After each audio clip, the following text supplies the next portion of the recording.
mesdames? Très bien. On fait tout en français? Ça vous va? Super, c'est parti. Alors, ce que je vais faire d'abord, c'est passer un tour de micro. J'ai juste parlé de vos différentes organisations, mais ce que j'aimerais, c'est que vous vous préveniez. 1 minute top chrono. Voilà, pour nous dire à quel point vous êtes magnifique et extraordinaire. Alors, effectivement, merci Astou. C'est bon, très heureuse d'être là. Alors, donc, Aude Juglar, moi je suis Head of Corporate Finance and Fundraising au M Studio. Donc, le M Studio, nous sommes un startup studio basé à Abidjan, en Côte d'Ivoire. Et notre métier, c'est de lancer des startups. En s'associant avec des entrepreneurs qui veulent lancer des startups avec nous. Les startups que nous lançons, elles développent des solutions qui vont résoudre les problématiques de l'économie informelle. Donc vraiment aider les micro-business à s'approvisionner en meilleurs produits, à mieux gérer leurs finances, à accéder à du financement, à faire plus de ventes. Et nous lançons ces startups-là en s'inspirant des success stories des autres marchés. Donc on regarde toutes les startups qui ont réussi en Amérique latine, en Asie du Sud-Est, en Afrique anglophone, et on apporte ces modèles-là en Côte d'Ivoire. Donc nous, on s'associe avec des entrepreneurs qu'on va accompagner pendant 18 mois, vraiment au day-to-day, pour les aider à construire leur business et à le porter d'une simple idée à un niveau de développement qui leur permet d'aller lever à un tour de table entre 1 et 2 millions d'euros auprès d'investisseurs du continent. Voilà un peu pour ce qu'on fait. Merci pour l'invitation, encore une fois, c'est un plaisir d'être parmi vous. Donc moi c'est Hané, je fais partie du fonds Café Africa Invest Innovation Fund, qui est la branche VC d'Africa Invest, qui est une plateforme d'investissement multi-assets. Pour vous donner une petite idée, donc ça fait 30 ans qu'on est sur le marché, on a différentes stratégies en private equity, en private debt, asset management, dont le fonds VC. Et pour notre mandat en venture capital, donc on investit dans des startups innovantes, multisecteurs, on regarde tous les secteurs. Ça peut être des startups africaines ou des startups cross-border, mais qui veulent se développer en Afrique. Donc l'angle de développement africain, il est très important dans notre thèse d'investissement. On regarde, on est un peu plus late stage VC, donc on est sur du série A, série B, un peu comme Partech, avec de manière vraiment opportuniste. Dans notre mandat, on peut être amené à regarder des deals un peu plus early stage, à hauteur de 5% de la taille du fonds, qui fait 110 millions d'euros. On a investi dans 12 startups depuis 2019, dont malheureusement une seule a été fondée par une femme, mais voilà. Donc c'est un peu la même problématique qu'on voit avec le pipe où il n'y a pas beaucoup de femmes sur du série A, série B. Et ravi d'être parmi vous.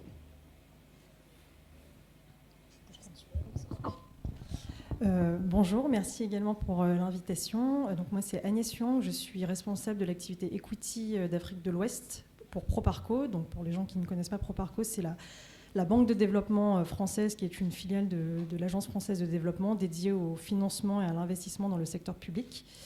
Et concernant nos activités equity, on est vraiment actifs dans l'ensemble du cycle des entreprises. En prenant en compte notre filiale Digital Africa, on investit vraiment du pré-seed jusqu'aux entreprises très matures en private equity, donc des tickets allant de 20 000 euros jusqu'à 30 millions d'euros. Et on investit autant en direct qu'en fonds de fonds. Donc, par exemple, on est investisseur dans le fonds de Anna et on est également investisseur dans le fonds de Tidjane dont il a parlé tout à l'heure. Bonjour tout le monde, moi je m'appelle Koumba Diouf, donc je suis représentante pays pour le programme Femmes créatrices de richesse intergénérationnelle fondé par l'ONG Grâce à Machel Trust. Et notre objectif, effectivement, nous sommes dans tout ce qui est, c'est une structure d'accompagnement naturellement où nous ciblons vraiment l'avancement économique des femmes. Donc notre objectif en tant que tel, c'est d'aider les femmes à renforcer leurs capacités, leur résilience, à développer leurs compétences. Donc ça, c'est le premier élément. Donc nous leur offrons une formation sur 10 mois en ligne. Le deuxième élément, c'est de supporter tout ce qui est facilitation à l'accès au marché, au financement, qui est très important. Je pense que je suis sur le bon plateau aujourd'hui pour mes entrepreneurs. Et le troisième élément, c'est toujours, comme d'habitude, de booster l'employabilité, mais surtout de développer un modèle de plaidoyer que nous allons commencer très bientôt en faveur de l'entrepreneuriat féminin. Donc, nous sommes au Sénégal depuis 2023 maintenant, mais le programme existe dans 7 pays depuis 2016. Et voilà, je pense que c'est la porte d'entrée, le Sénégal. Merci à tous. Bonjour tout le monde, assalamu alaikum, good morning. Un plaisir d'être là aujourd'hui en face de femmes super inspirantes, généreuses. Merci à la WIC, merci Madame la Présidente, merci à chacune de vous de nous donner l'opportunité de nous présenter. Je vais faire un petit tweak, je suis désolée, il me faut ça. C'est rendre hommage à chaque femme de la WIC ici aujourd'hui présente, rendre hommage à mes collègues femmes, rendre hommage à nos hifoshi. Et laissez-moi faire un hommage spécial pour une personne spéciale qu'on n'entend pas souvent à la WIC, mais qui travaille beaucoup dans la WIC et qui pousse les gens à croire en la WIC. Je ne suis pas en train de faire une histoire de sœur, mais je veux rendre hommage à une de mes sœurs qui est là aujourd'hui. Elle se cache, elle ne voudrait pas que je le fasse. Elle me dit beaucoup ce qu'elle fait dans la WIC et pour la WIC, et je voudrais lui dire merci pour tout. Pour toutes ces femmes que tu accompagnes, merci Mariam Niang, merci pour tout ce que tu fais. Désolée, Madame la Présidente, mais c'est une membre très discrète, mais vous n'avez même pas idée en tant que membre de sa famille, tout ce qu'elle est en train de faire pour vous, tout ce qu'elle dit sur la WIC et tout ce qu'elle est en train tous les accompagnements et la contribution qu'elle fait dans ce monde exclusivement dédié aux femmes. Je m'appelle Diana Bassier du Tchamka, je suis la chef du projet USAID Entrepreneuriat Investissement, un projet qui a pour objectif d'accompagner les financiers pour ces femmes et ces jeunes à travers le boosting, l'engagement, l'inspiration pour qu'ils comprennent mieux, surtout les femmes, comment mieux faire l'entrepreneuriat, comment mieux entreprendre, et aussi à travers la fourniture de services non financiers et après l'ère de la guerre. C'est pour ça que je suis assise ici un peu stressée, parce que les gens qui doivent parler de ça sont dans la salle et ce n'est pas forcément moi. La création de mécanismes de financement assez inclusifs pour les femmes et les jeunes. Et enfin, c'est pour la raison pour laquelle nous sommes là aujourd'hui en partenariat avec la WIC, la création de partenariats pérennes pour créer un écosystème sustainable. Merci beaucoup encore à la WIC pour cette invitation. Merci beaucoup, Djenaba. Alors oui, pour vos applaudissements, ne soyez pas avares d'applaudissements. Applaudissez, applaudissez. Alors je pense que ce micro-là fonctionne mieux, celui que vous avez.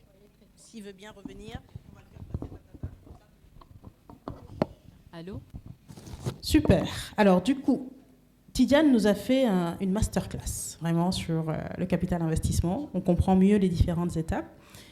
Et peut-être maintenant, j'aimerais avoir justement, là, je vais commencer par René, avoir la perspective d'un autre fonds qui travaille sur le capital investissement dans des entreprises tech. Et ce que tu disais tout à l'heure, sur un portefeuille de 12 entreprises, il n'y en a qu'une seule qui est dirigée par une femme. Pourquoi ? Et qu'est-ce qu'on pourrait changer pour que ce chiffre ne soit pas à moins de 10%? Merci beaucoup. Je n'ai pas précisé aussi que la seule société qui était fondée par une femme était celle qui faisait partie du pool seed. Donc ce n'est même pas... Donc, ça rejoint un petit peu ce que disait Tidiane tout à l'heure. Donc effectivement, on n'en voit pas en fait dans le stade, dans le funnel de deal flow que nous on est amené à regarder. Il n'y a pas assez de femmes pour que nous on puisse les accompagner. Je pense que par contre on en voit un peu plus en early stage. Donc nous on aime bien, même si on investit plutôt en série A, série B, avec un tout petit peu early stage. On aime bien regarder aussi ce qui se passe en early stage, donc identifier quelles sont les opportunités qui peuvent un jour correspondre à notre thèse d'investissement. Donc établir la relation, continuer on reste en contact, on essaie de voir un peu quelles sont les réalisations qu'ils ont fait. Si on peut les aider aussi par des connexions, pour les aider avec du networking, etc. Ça aussi on le fait.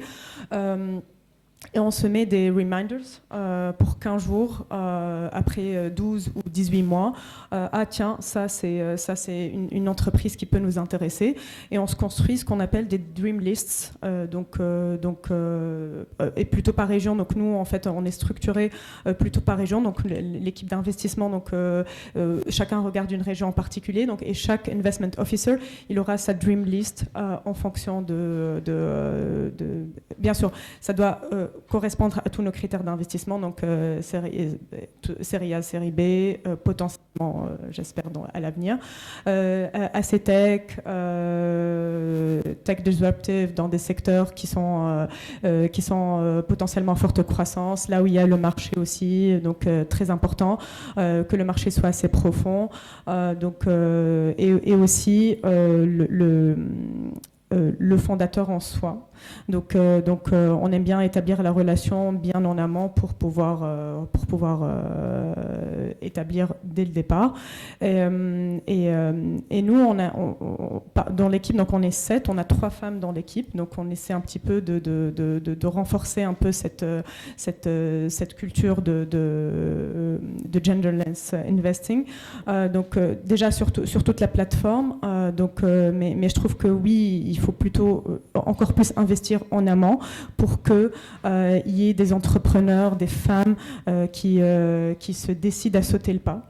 Donc il faut aussi qu'il y ait des femmes du côté investisseur, donc aussi qui puissent croire encore plus dans des femmes. Mais je pense que aussi les hommes jouent un rôle pour investir dans des femmes. Donc je pense qu'il faut juste que les femmes aient assez d'opportunités, assez de moyens, très, très en amont, que ce soit en éducation, dans les premières phases de création d'une entreprise, d'une jeune entreprise, qu'elles aient les moyens justement de prouver qu'elles sont assez intelligentes, qu'elles sont assez compétentes pour développer des business qui à terme peuvent être rentables.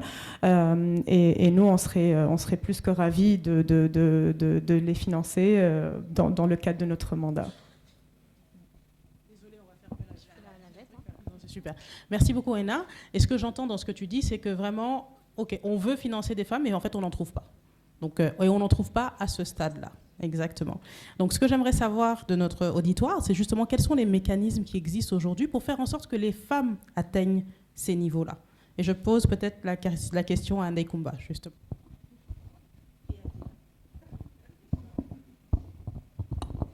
Merci Astou. Alors, pour moi, d'abord, je vais commencer par dire que pour moi, les prérequis ne sont pas pris en charge par les structures d'accompagnement. Quand je dis prérequis, c'est-à-dire qu'avant de demander un financement, il faut savoir quels sont ses besoins réels.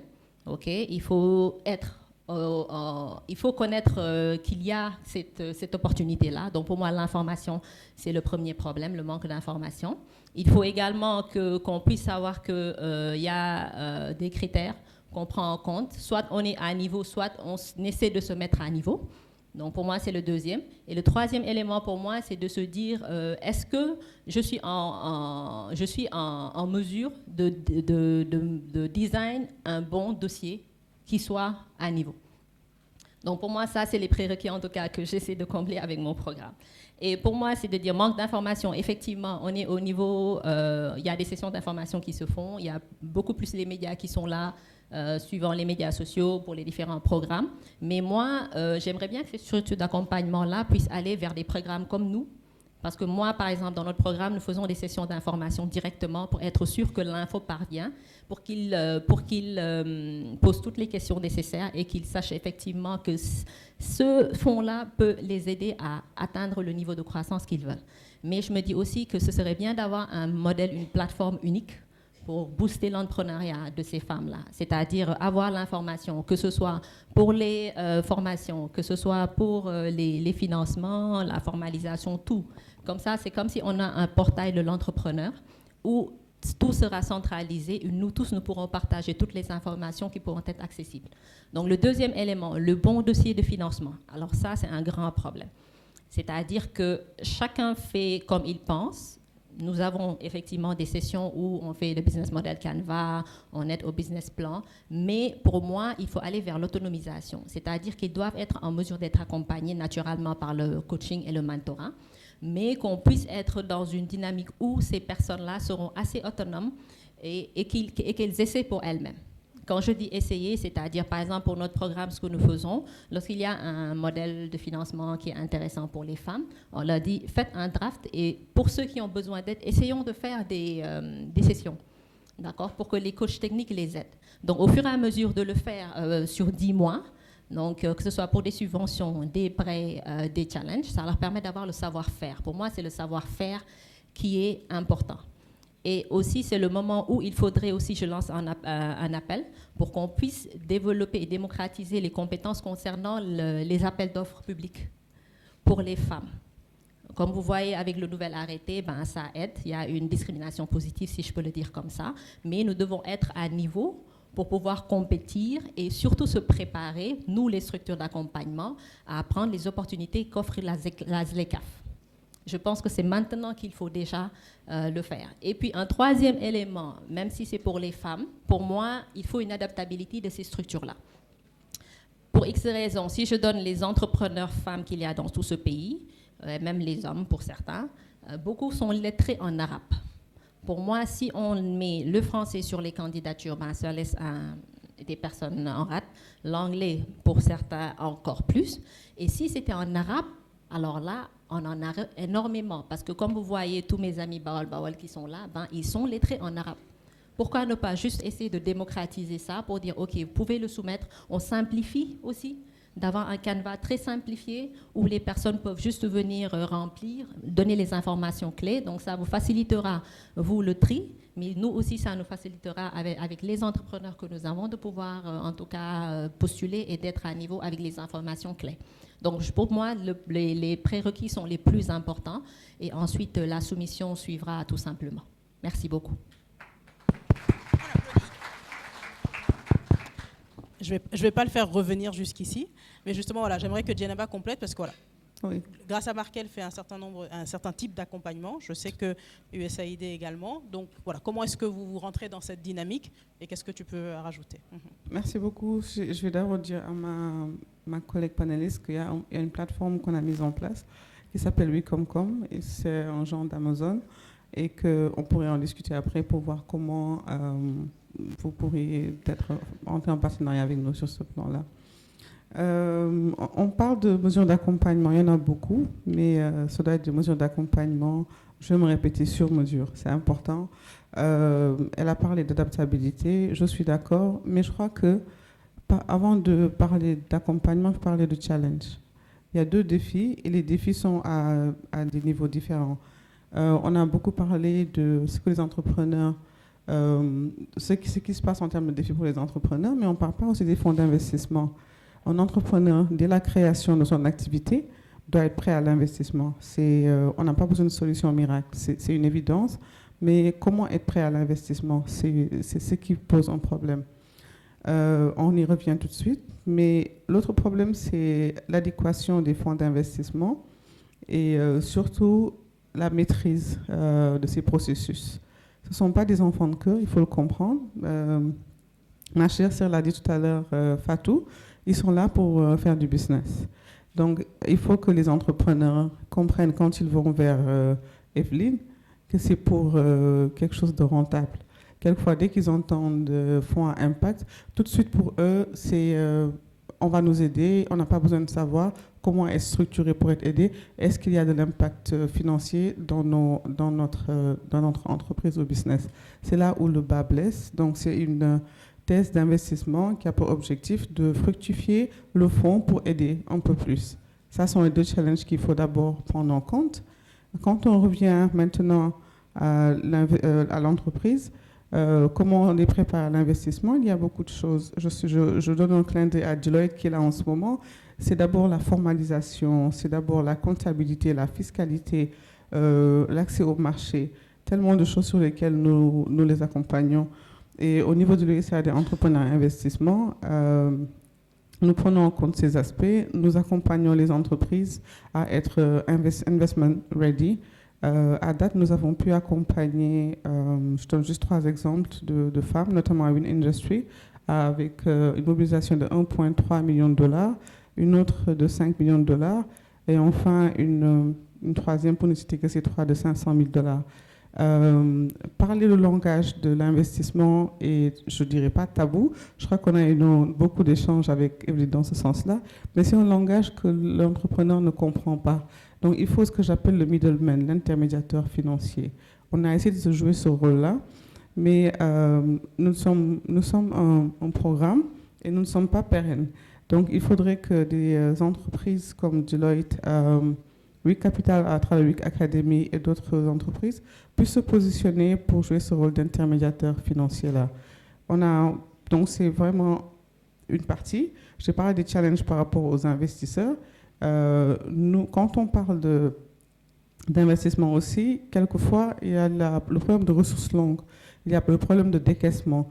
Donc, il faut se positionner aussi à ce qu'on appelle le de-risking, accompagné avec des mécanismes de de-risking qu'on appelle co-investissement.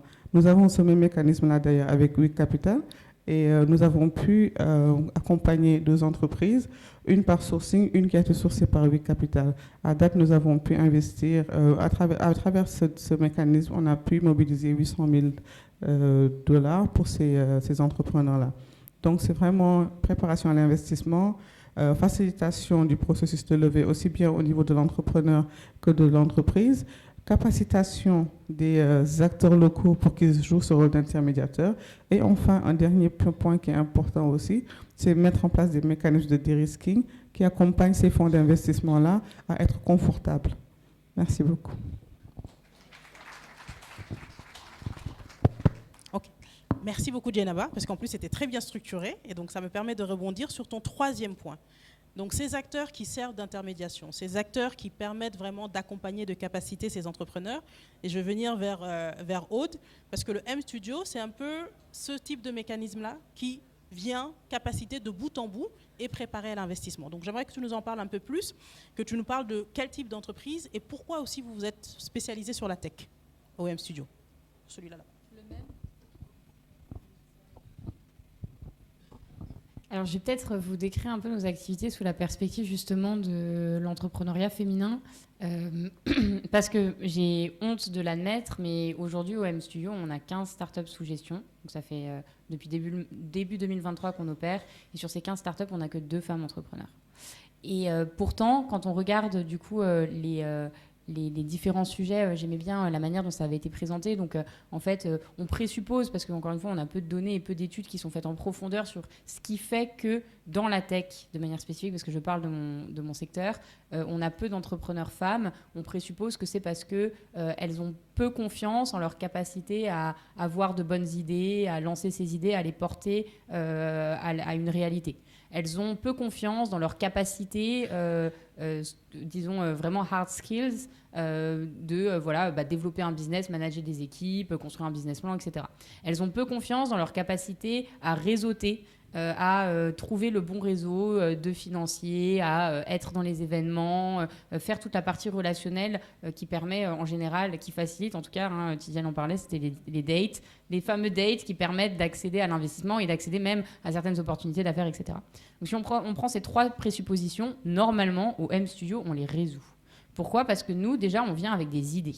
Je l'ai dit en introduction, on s'inspire de startups à succès dans d'autres marchés émergents. Si vous allez sur le site internet du M-Studio, vous allez trouver un Call for Founders. Dans ce Call for Founders, vous avez la liste de toutes les idées de startups qu'on veut lancer.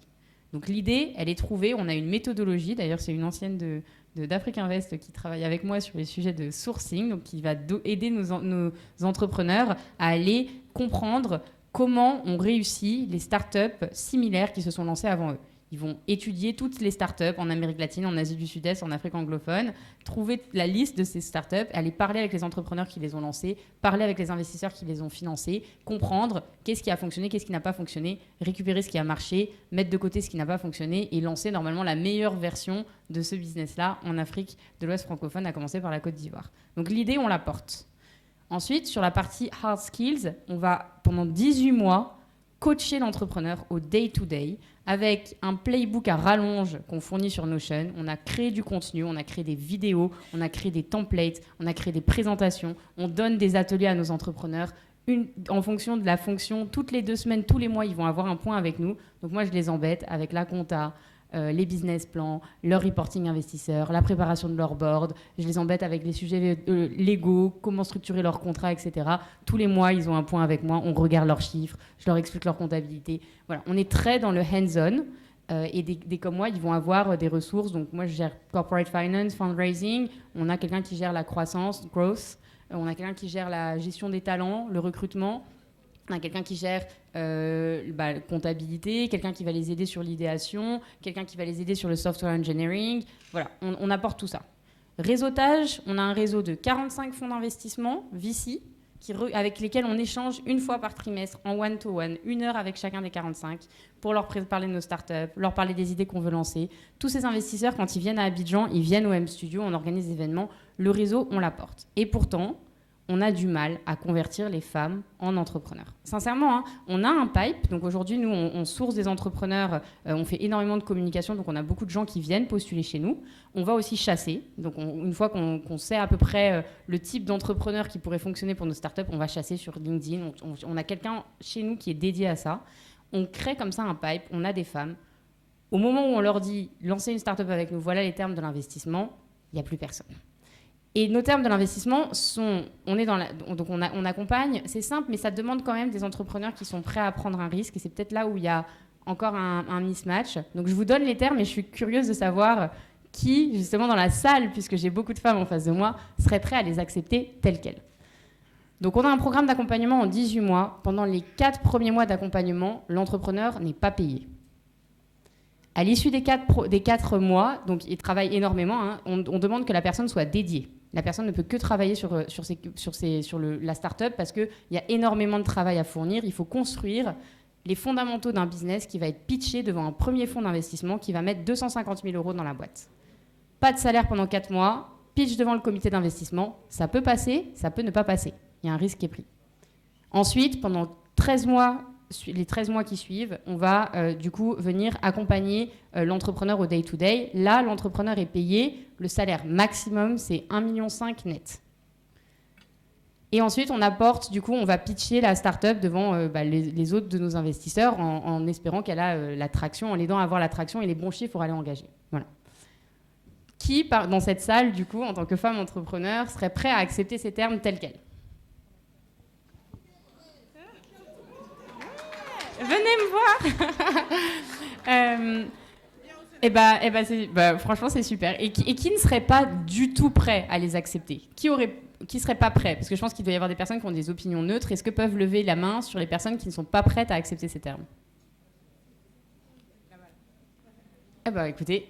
Bon, voilà. Alors, donc, encore une fois, on est sur des présuppositions, mais c'est super intéressant de voir parce que nous, on a le sentiment que c'est au moment où, justement, on parle des termes de l'engagement dans le M-Studio qu'on a une coupure dans la discussion avec la potentielle femme entrepreneur. Il y a souvent des questionnements sur est-ce que j'ai envie de prendre le risque maintenant, ça va me prendre du temps, comment ça va impacter mon mode de vie, etc. Et il y a souvent beaucoup d'interrogations qui font que, au final, la personne ne convertit pas en entrepreneur.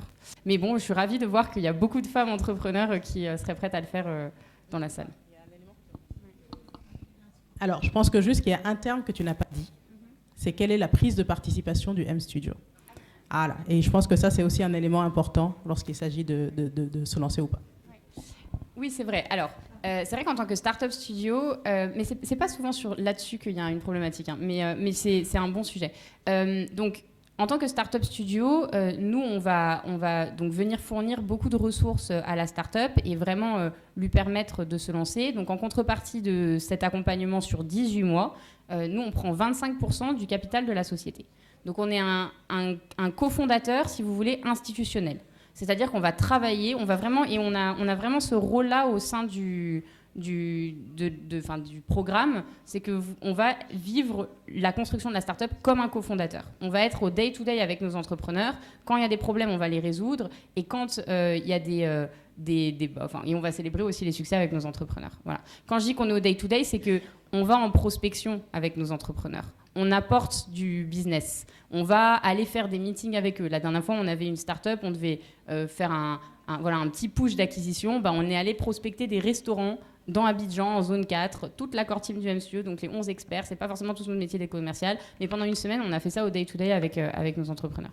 Donc voilà, donc on est très hands-on et en contrepartie de ça, on prend du coup 25% d'equity. Non, voilà, on repose... Evelyne dit, maintenant repose la question, qui veut? Alors, qui veut maintenant? Ok, il y a un peu moins de mains, mais tout autant. Non, super. Donc je pense que Aude, ton marché c'est le Sénégal, donc je pense qu'il est temps que tu viennes au Sénégal. Et l'autre élément important, c'est qu'elles disent oui et elles sont prêtes à se lancer sur des idées tech, puisque comme le disait Aude, l'idée est tech et elle est là dès le départ. Donc toutes mesdames là, venez voir Aude après. Vas-y. Et pour la partie Sénégal, donc nous, on lance nos startups en Côte d'Ivoire parce que c'est là où on a la plus forte densité de relations d'affaires pour accélérer la startup. Et c'est surtout en fait le marché qui a souvent le plus de profondeur pour permettre à la startup de commencer à éprouver son modèle, faire ses itérations. Si vous parlez avec les entrepreneurs de l'écosystème sénégalais, Bamba de Paps vous dira très probablement que la Côte d'Ivoire c'est son premier marché. Donc voilà, donc il y a une profondeur ici, mais nos startups ont vocation à à couvrir toute la région Afrique francophone. Merci beaucoup Aude. Non, c'est parfait. Non, franchement, merci beaucoup pour cette réponse. Et je reprends la structure de Djenaba. Encore une fois, merci Djenaba pour cette structure. Et là, je prends ton quatrième point. Ton quatrième point, c'est le de-risking. Comment est-ce qu'on met en place des financements qui permettent aux investisseurs privés qui cherchent de la rentabilité de prendre le risque d'accompagner ces entreprises, surtout au early stage. Et c'est là où je vais venir vers Agnès, puisque voilà, Proparco fait du fund of fund, donc va venir accompagner ces fonds d'investissement. Comment est-ce que Proparco choisit les fonds avec lesquels il travaille et dans quelle mesure est-ce que Proparco joue ce rôle de de-risking mechanism?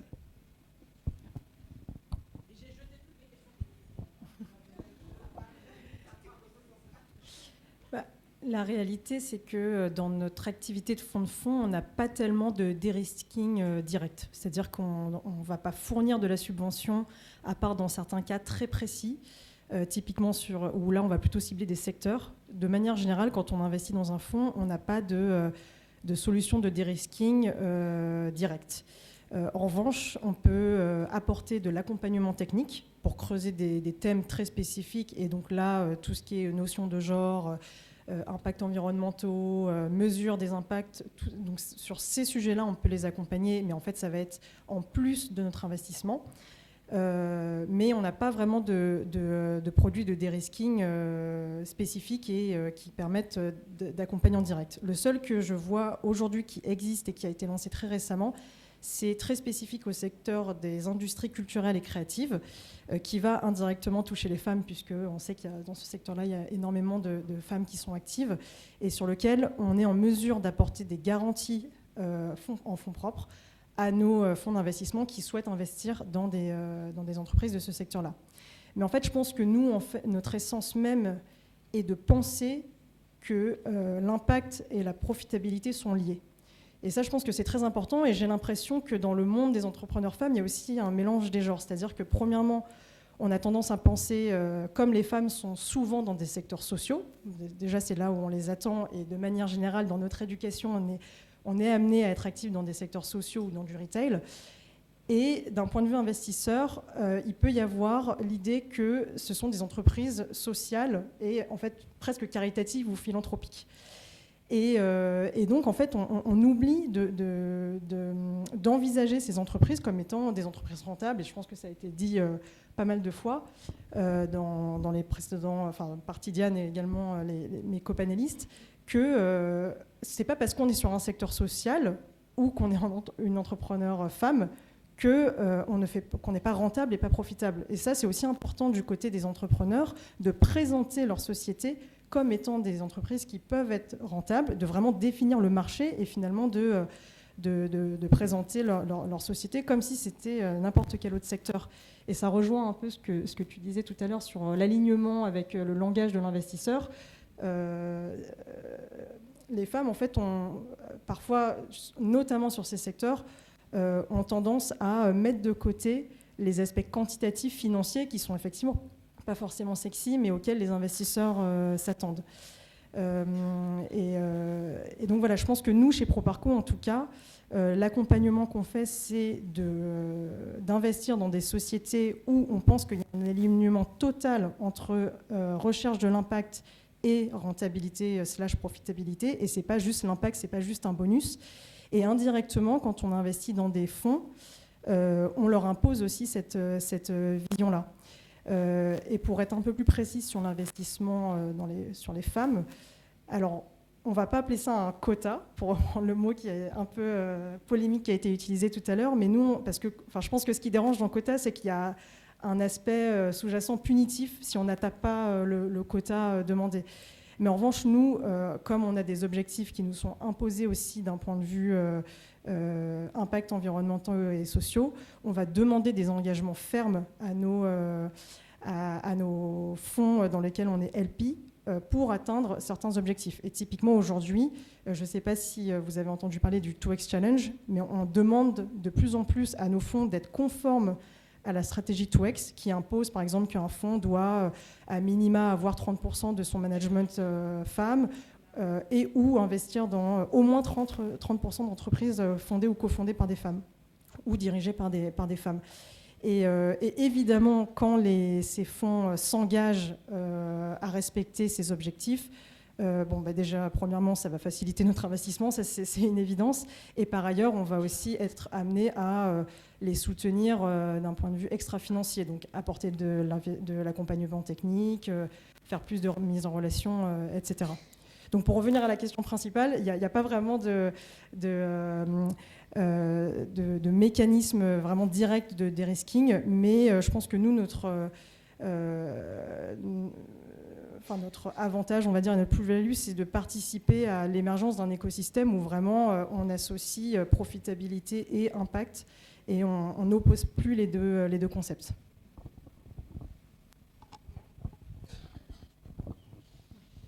Merci beaucoup Agnès, merci beaucoup. Et je pense que tu l'as très bien dit et j'adore cette idée que voilà, profitabilité et impact peuvent et doivent même aller de pair. Alors, est-ce qu'il y a des questions dans la salle avant qu'on ne clôture? Sinon, après, je poserai ma dernière question à mes panélistes. C'est bon, vous avez faim, vous êtes en mode, on est fatigué, oh là là, elle n'a qu'à nous libérer, on a faim, on a soif, nanana, on a faim. Ok. Alors, du coup, dernière question et mot de la fin de chacune d'entre vous. On a dit que 12 entreprises dans le portefeuille, une seule par les femmes, et en plus, dans le côté seed, 15 entreprises, seulement 2 femmes entrepreneurs. Qu'est-ce qu'on peut faire de façon concrète pour que si on se retrouve dans un an, au prochain Forum de l'investissement féminin en Côte d'Ivoire, et qu'on a ce débat-là, ce chiffre est bougé? Concrètement, qu'est-ce qu'on peut faire? Du coup, je commence et je passe la main. Mais moi, je suis hyper impressionnée par les initiatives comme le WIC. Parce que, en fait, je pense qu'effectivement, il y a besoin d'avoir un discours. Déjà, je pense que pour résoudre des problématiques aussi extrêmes que la problématique de l'accès au financement des femmes entrepreneurs, il faut des mesures extrêmes.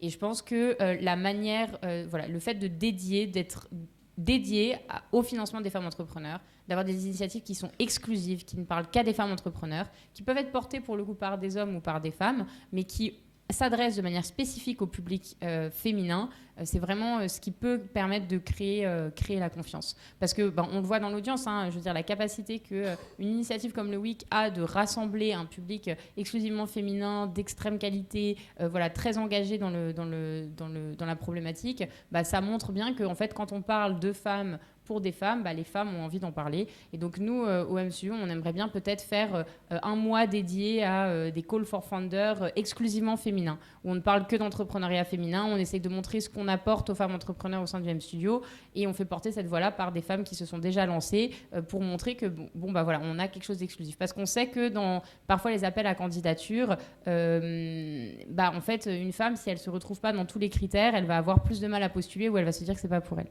Donc ce serait peut-être un test qu'on aimerait faire. Et ensuite, je suis assez d'accord aussi sur le sujet de l'information. Moi, ça fait longtemps que je travaille dans l'entrepreneuriat en Afrique de l'Ouest francophone. Je pense que le secteur a beaucoup évolué et je trouve qu'il y a de plus en plus d'initiatives qui sont prises pour le financement et l'accès au financement des femmes. Il y a des bailleurs de fonds qui construisent des produits financiers dédiés avec des banques, il y a des bailleurs de fonds qui construisent des produits financiers ou des programmes dédiés avec des accélérateurs, des incubateurs, des fonds d'investissement, etc. Et pourtant, de l'autre côté, il y a beaucoup de femmes entrepreneurs qui ont encore du mal à trouver du financement, qui cherchent. Et il y a un problème, je trouve, de liquidité, de discovery, les bailleurs cherchent du pipeline, ils ne le trouvent pas. Pourtant, le pipeline est là, cherchent des bailleurs, ne les trouvent pas. Donc, je pense qu'il y a effectivement quelque chose de l'ordre de l'orchestration, de l'information à apporter à cet écosystème. Merci beaucoup. Je vois pas trop ce que je peux rajouter du coup. Non. Non, mais je pense que je rejoins tout à fait ce que tu viens de dire. C'est vrai. Ce qui est important, c'est vraiment de tous travailler main dans la main. C'est vraiment, il n'y a personne qui va pouvoir le faire tout seul. Donc, c'est les investisseurs, les entrepreneurs, les structures d'accompagnement, même dans l'éducation en fait. Donc, aller vraiment rechercher toutes ces connexions, bâtir le network, pousser pour des initiatives vraiment dédiées aux femmes, pour les encourager, pour leur montrer que voilà, il y a des success stories, qu'on peut les aider et réduire un petit peu ce sentiment de se sentir délaissé, incapable de le faire. Donc booster un peu leur envie et voilà, de pouvoir les booster, les accompagner.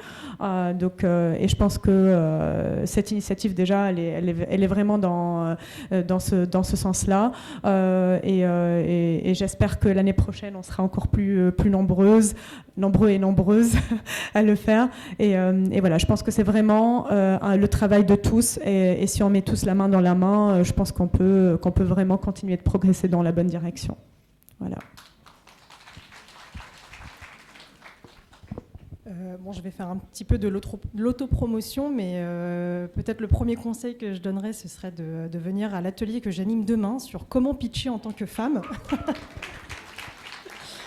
Mais blague à part, en fait, c'était aussi très intéressant pour moi, et là je vais vraiment parler en tant qu'investisseur, et en plus de surcroît une femme. C'était hyper intéressant de se rendre compte, parce qu'en fait, nous, en tant qu'investisseurs, on évolue dans un écosystème dans lequel il y a des standards et qu'on ne remet pas forcément en cause. Et c'était très, très intéressant de comprendre que moi-même, en tant qu'investisseur et en tant que récipiendaire de pitch, je pouvais avoir des biais et j'avais des comportements qui pouvaient faire que, à la fin, sans me rendre compte, j'investis moins dans des femmes. Et notamment, du coup, je fais un peu du teasing pour demain, mais notamment... on a parfois, par exemple, typiquement, les femmes reçoivent beaucoup plus ce qu'on appelle des questions de prévention au moment des pitchs, c'est-à-dire des questions qui vont vraiment se focaliser sur comment elles vont éviter de faire des pertes, tandis que les hommes vont beaucoup plus recevoir des questions de promotion, donc comment ils vont faire pour gagner de l'argent. Et en fait, automatiquement, on aiguille la discussion très différemment. Et donc, je pense qu'il y a un travail très important à faire en tant qu'investisseur, au-delà des objectifs qu'on s'impose de nombre de femmes accompagnées, c'est aussi de se remettre en cause et de comprendre que la manière dont les femmes présentent leurs entreprises n'est pas identique à celle des hommes et qu'aujourd'hui, comme on évolue dans un monde plutôt masculin, on a ancré en nous ces standards-là et que donc quand on reçoit le pitch d'une femme, il faut le regarder avec un regard différent que celui d'un homme, tout simplement.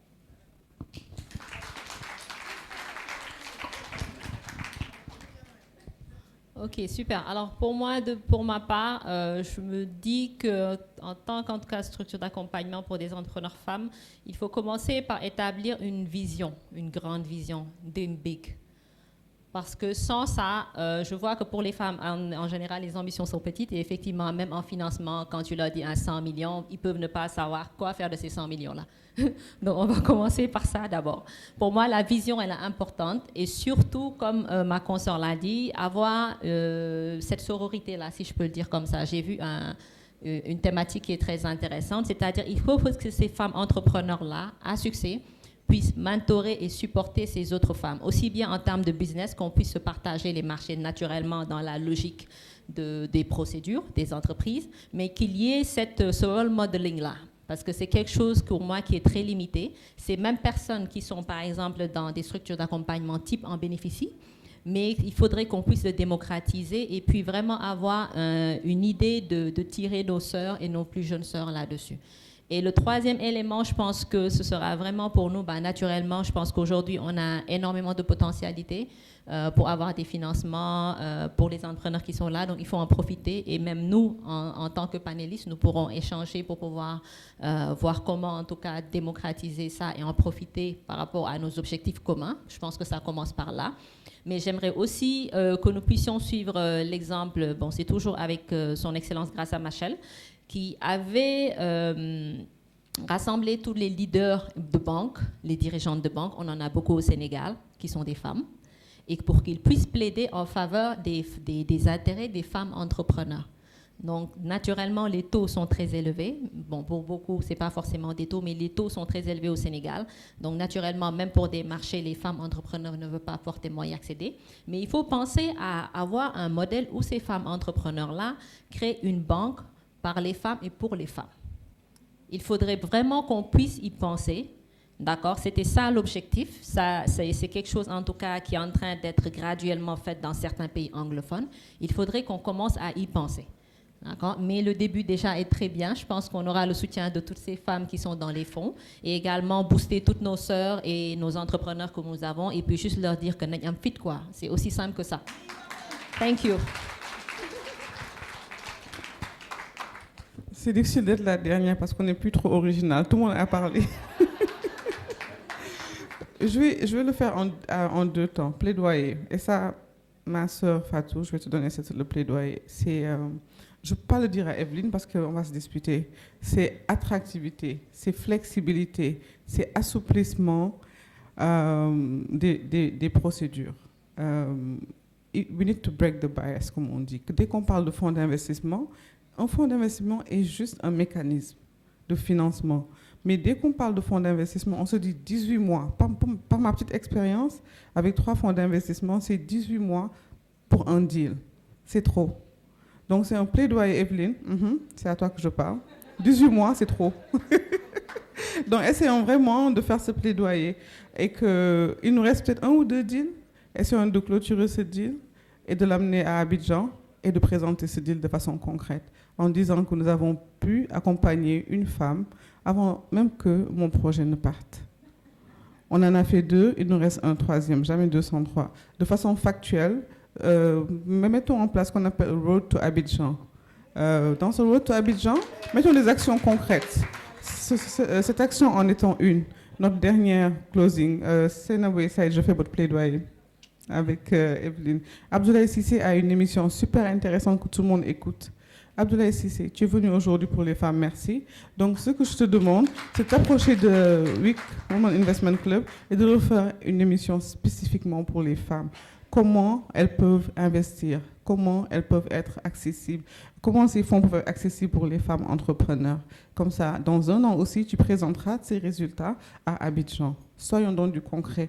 Quand on quittera ici, j'aimerais qu'on se dise, à la fin de ces 2 prochains jours, on a fait 3 ou 4 actions. Personnellement, je tends la main à Evelyne parce qu'on a encore le mécanisme en place. Si on arrive à clôturer un deal, c'est excellent. Et une fois encore, c'est un mécanisme comme on note. L'attractivité de l'information, comme le dit mon collègue Saïd, c'est un mariage. Mais un mariage, ici, on a tendance à penser que c'est la femme qui doit tout faire. Et c'est la femme qui est l'entrepreneur et l'homme le fond. Je ne suis pas d'accord. Parce que c'est comme ça le mariage au Sénégal. L'homme doit être, en ce moment, le fond doit être la femme. Attractif et montrer que c'est possible qu'on puisse être financé facilement.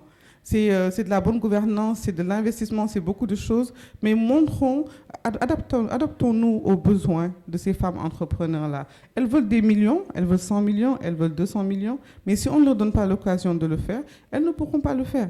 Donc, je tends la main à tous ces fonds d'investissement-là. Je n'arrête pas de te regarder parce que c'est avec toi que j'ai travaillé.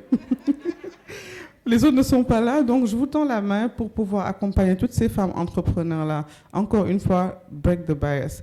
Evelyne, je te fais le défi, pas seulement avec nous, mais avec les autres partenaires que tu as pour pouvoir accompagner ces femmes-là pour Abidjan 2025. Merci encore une fois. Merci Djenaba. Parce qu'en fait, Djenaba, elle a bien écouté la consigne. Elle dit Abidjan 2025. FIF, Abidjan 2025. C'est ça l'agenda. Road to agenda. Road to Abidjan. Je vais juste reprendre l'autre micro parce qu'il est...